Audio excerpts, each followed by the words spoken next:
બનાસકાંઠા જિલ્લાની અંદર ATS charter હેઠળ જે કંઈ પણ એનો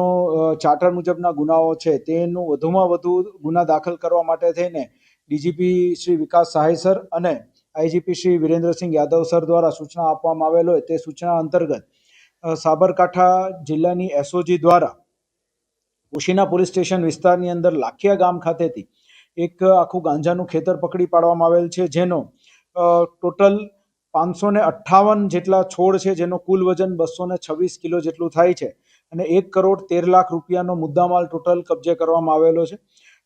આ જે આખે ગાંજાનું ખેતરનું જેણે વાવેતર કરેલું હતું તે હામથાભાઈ ધર્માભાઈ ડાભી છે, જે આ લાખિયા ગામના રહેવાસી છે અને તેના દ્વારા આ ગાંજાના છોડ જે છે એને પછી સૂકવીને આગળ પ્રોસેસ કરી અન્ય લોકોને વેચવાનું આખું આ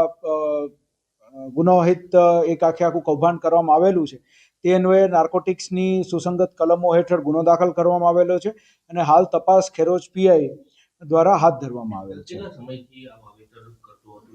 અત્યાર સુધીના ઇન્ટ્રોગેશનમાં છેલ્લા 1 વર્ષથી એણે આ વાવેતર કરેલું એવું એણે આપણને કહેલું છે, પરંતુ આ બાબતે વધુ સઘન પૂછપરછ આજુબાજુના ગામોમાં પણ શરૂ છે અને ભૂતકાળમાં પણ ક્યારે એણે આ પ્રકારનું વાવેતર કરેલું છે કે કેમ, અને જો કરેલું હોય તો કોને એટલે વેચતો, તો એ બાબતની તપાસ હાથ ધરવામાં આવી છે.